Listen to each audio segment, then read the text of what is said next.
Sorry. Oh, Hi, hey. hello. This is Content Marketing World Chatter here at Content Marketing World 2018 Yes. in sunny, unbelievably tropical. Oh my Lord, it's so hot. Unbelievable.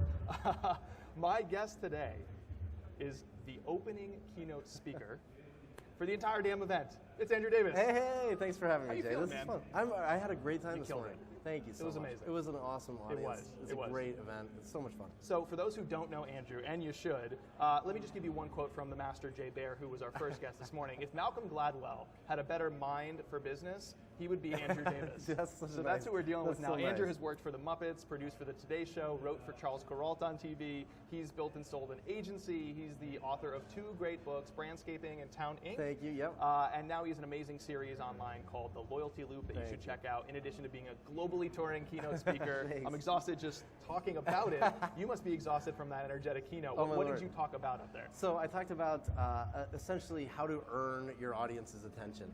And I essentially help the audience understand that we've like compressed all the content we're creating in the hopes of just trying to grab people's attention. But the art of really earning the trust of your audience comes by creating curiosity gaps. Yeah. Like actually manufacturing these questions in the mind of your audience so that they chase answers and consume a lot more content from you. So give me an example. First of all, curiosity gap, as I understand it, it's the void between what you know and what you want to know. Exactly. And so I learned. You're some stuff. actually, It was good. yeah, It was that. in the brain right here. What is an example you can give of somebody who's adept at creating a curiosity gap? So anytime you're watching like local news, they're very good at creating a curiosity gap in what they call a teaser. So basically they'll say like, oh my gosh, the weather's going to be crazy this weekend. I'm going to tell you all about it right after the break. Like that's creating a curiosity gap, so you've got to come back after the break. Now that's a very obnoxious one, but there are subtle ways to do it. And if you watch reality TV, which is what I used as an example this morning, any reality TV show is really good at creating curiosity gaps. Little ones that add up to you not just wanting to know what happens, but needing to know the outcome. And that's what really gets people to consume your content. You walked up on stage with a box, A giant with a box. mystery box that was supposed to be themed as game night because it's game on. It's game here. on, That's game our on theme, everywhere. Game on, yeah. So the mystery box proved your point. I mean, I wanted to know what was in that box the entire time.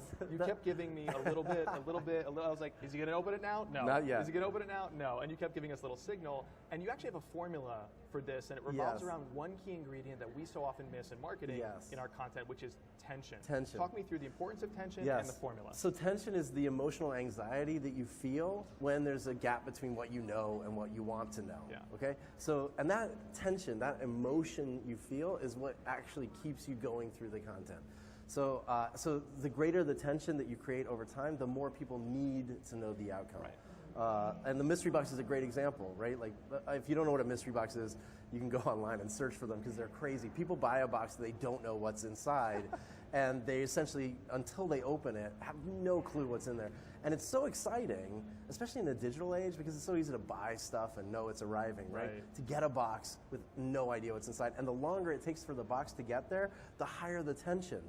And that tension is something we can use in the content we create to get people to keep consuming the content. No matter, it doesn't have to be video, it can be a podcast, it can be written word, it can be a blog post, it can be anything you're creating. It can even be an advertisement. Can you create tension? IKEA has a great ad. If you guys are watching on Facebook Live, go search YouTube later and check out the IKEA Where Life Happens campaign. And a guy just washes dishes for 4 minutes and people watch it. Because you want to know what's going to happen. You can't. You're sitting there going, "This can't be the whole ad. Like somebody's going to he's going to get crushed by a boulder." But nothing happens. Just so you know, I ruined it for you. But that's what's amazing about tension. So I mean, that's at its core. That's what people say when they're like, "Make the content shorter," or that's what people are implying when they bail from your content. That's right. Like, I'm not feeling the tension. I'm not feeling the tension. And if somebody says, "Hey, look, your content's too long," what they're actually saying is I have no more questions, which means you just need to create new curiosity gaps. So instead of scrapping the content or cutting it down and saying, you know what, it's 800 words, I'll make it 200, start reordering the content so that you create some curiosity gaps. Because if you can raise a question in the mind of the consumer, they'll keep going. Because they really want to know the answer. Right, because the point isn't to just acquire and grab people's attention. Exactly. It's to hold it. That's right. It's to hold it. How can you grab and then hold people's attention? And marketers are really good at grabbing attention. I mean, I've been doing that for centuries. Exactly. And you talk talk a lot about this, right? Like best practices. You can look at like how to get more people to click on your, call to action, like how to create a better banner ad, how to write a better subject line. These are all great, and you need to know how to grab people's attention, but it's not good enough anymore. You got to grab and hold their attention for as long as possible. You and I make shows. Yes, right? we're big fans of pieces of content. That's we're right. big fans of producing and making shows, hosting those shows, writing those shows. That's right. And we have a similar style when we open our shows. You use a cold open. A cold open. Yes. Right? And why give away the whole bio, the whole summary? That's right. I have no more questions. Instead, a cold open is something that can get people sort of interested in leaning forward and saying, I got to know what happens next. So we should explain what a cold open is. Go ahead. So a cold open, if you've ever watched Law & Order, right, you'll know what a cold open is. Because Law & Order starts in the middle of a crime. Yeah.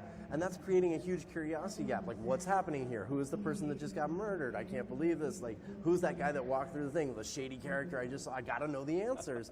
And now you're on a journey. And you do it great on your podcast. You always start with a great cold open where you're like, wait, what did that guy just say? Who is this guy?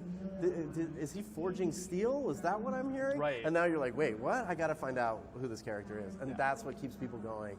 And your podcast actually doesn't just start with a good cold open. You're good at you're actually a master of creating curiosity gaps where you're like constantly wondering what's next. And if people want to know, I guess if they're curious, they got to go. They gotta go. Right now, people are going to have to search for something. What is that podcast? Exactly. It's called Unthinkable. That's right.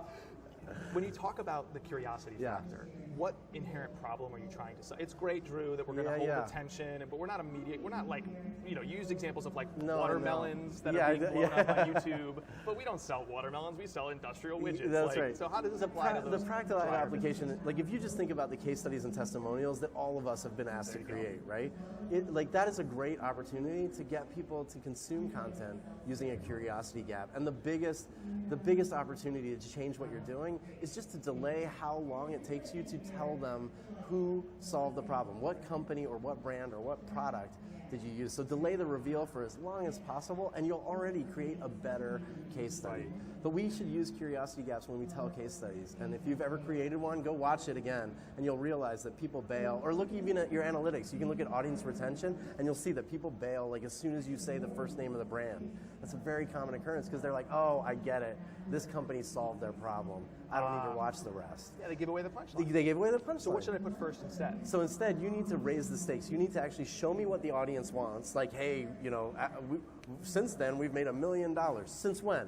Right. That's the first question I have. Right. And then you threaten it for as long as possible. So like, since we implemented this brand new system, you don't tell me the system, we've made $1 million more. Now I'm hooked. And then if you threaten how they got there, they might even say like, 6 months ago we were struggling. We had really big problems. We had this. You're like, oh, they have the same problems as me, but now they're making $1 million.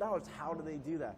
That's creating a curiosity gap, and it's a cold open. Right. It's like it really is. Yeah. And so a lot of people put the best bites at the end. They think of it as chronological. Like, finally they implemented the solution, and now they're making $1 million. Just take the end and make it the beginning, and you're starting a cold open. So don't just focus on grabbing attention. Focus on holding it. Yes. Raise those stakes for whatever character. It could be a show. It could be a case study. Totally. This applies across the content marketing gamut. It really, really does.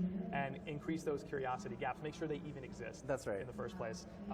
His website is aka Drew Davis. Drew Davis. AKA Drew Davis. Right. At Drew Davis here on Twitter. That's right. Go check out the Loyalty Loop on YouTube. It's an amazing series, and you do a good job of raising the stakes for us when we watch that series.